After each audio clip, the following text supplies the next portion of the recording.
Welcome to this special edition of Queen City News at 5. I'm Morgan Francis in the studio. And I'm Alicia Barnes, live here in West Charlotte, now known as the historic West End. Oh, this is the perfect day to come out for our hometown tour. This is where every Wednesday during our 5 o'clock newscast, we pick a different city and town to showcase what makes living in an area like this so much fun and so exciting. And I'm going to take you to the sky now so you can be able to see exactly what the West End looks like from above. If you haven't heard of the West End, I first want to show you where we're located. Here's a map. You probably have driven past it. It's located just west of Uptown, and the history of the area is just so rich. So many leaders of the civil rights movement lived right here. And of course, Johnson C. Smith University is nestled in a network of neighborhoods, each that create their own fabric to the city. Now, taking this view right here, we have such a great show for you ahead. We're going to introduce you to a business owner who has a gift for seeing the solution even during the most difficult times, and a fan favorite restaurant pinned on everyone's roadmap, including a historic one. And then finally, we're going to take you inside a circle of women showcasing the power of sharing stories. And Morgan, as I send it back to you in the studio, you just can't talk about the historic West End without talking about Johnson C. Smith University. And we have their concert choir with us here on this show live for the whole hour. So be prepared for your soul to be fed. Oh, my soul to be fed. All right, you have me for the rest of the hour, Alicia. Thanks so much. We'll check back in with you in a bit.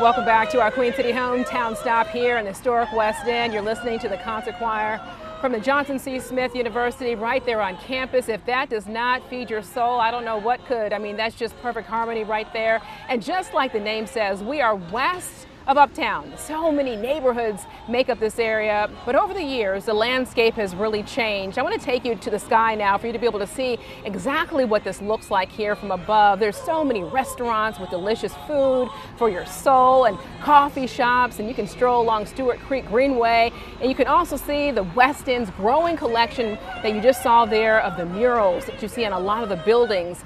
The art scene is vibrant. And that really is an understatement when you visit this area. But it was a group of local artists who, after a mass shooting on Beatties Ford Road in June of 2020, where 4 people died, they really worked with the community to start painting murals with messages like Beatties Ford Strong, in honor of the Beatties Ford 4, you can see right here, as a way of shifting the energy from negativity to something positive.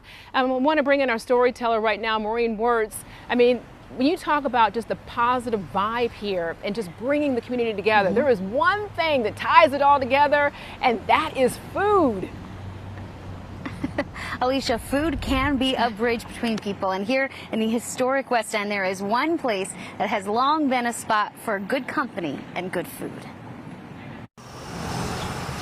Getting from one place to another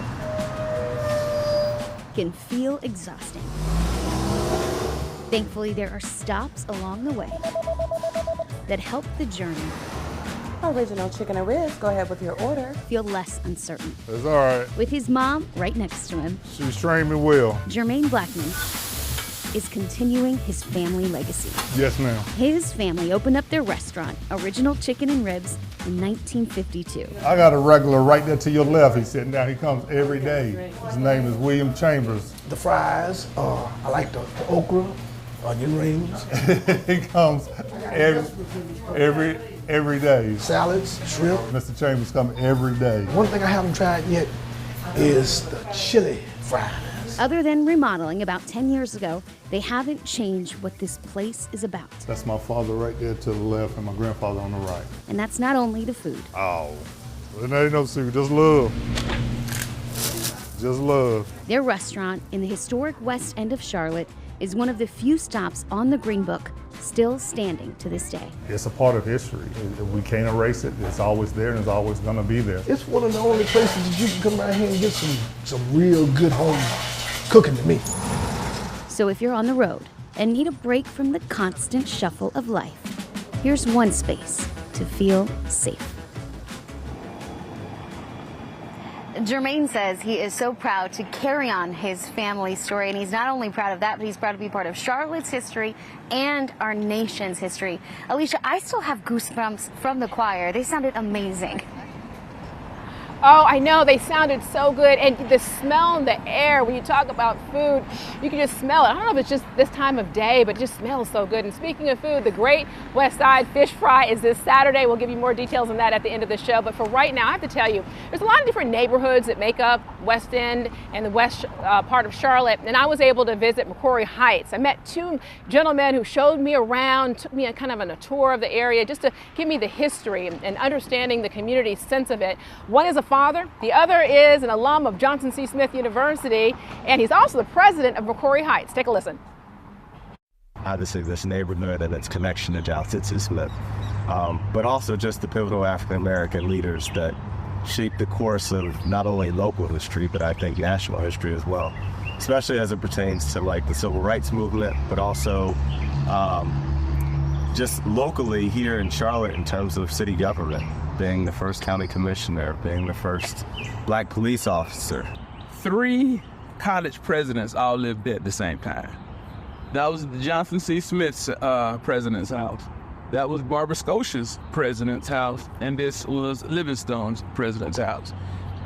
Dr. Green and his wife, other Dr. Green, they still live there.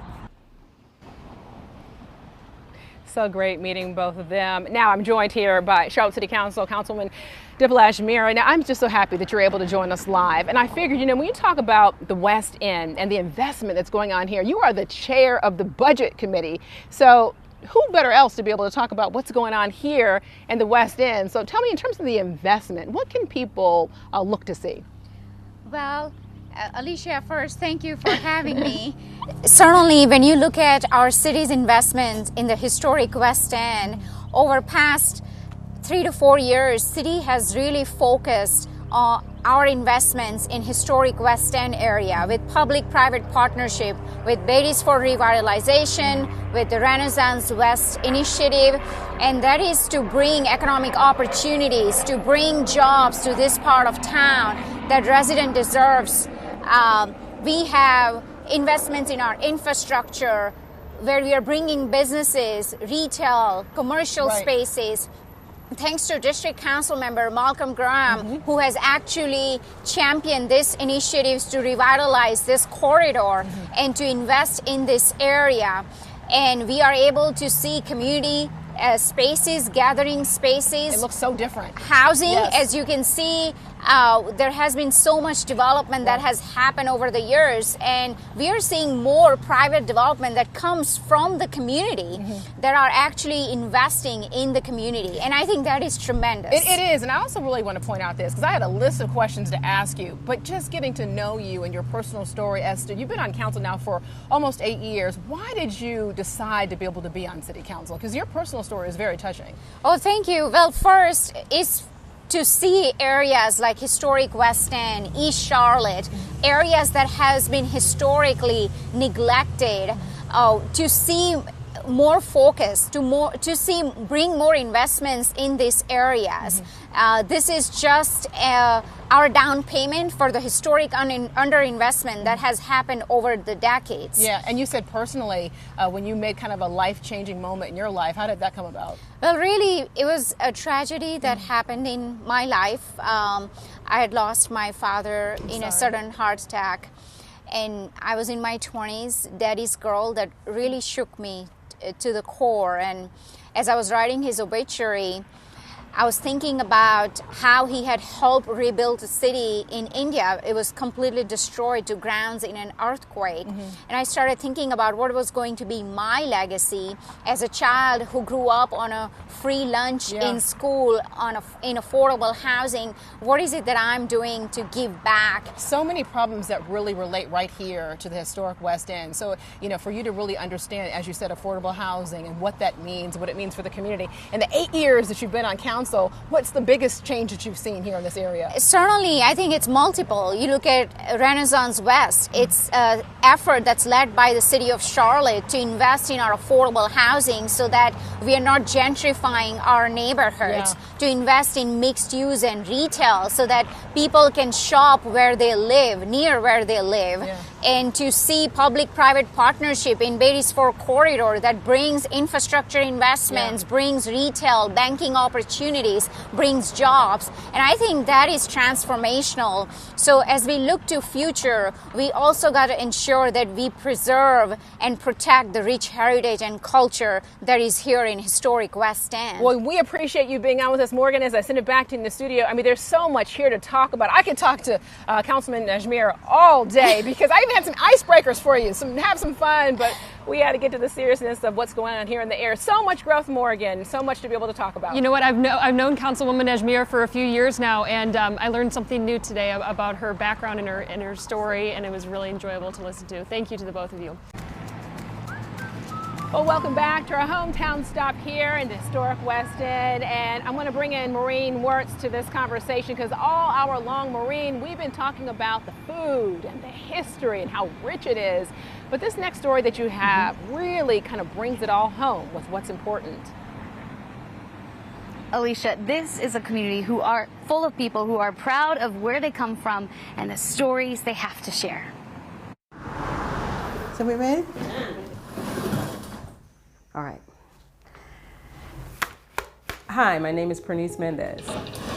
Hi, my name is Michelle Jennings Anderson. My name is Angela James.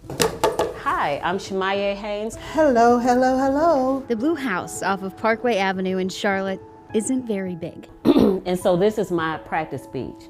My speech should be between 5 and 10 minutes. But every Tuesday. All right, hello again. They make room. Will help us tell our stories and shine when we speak to a real audience.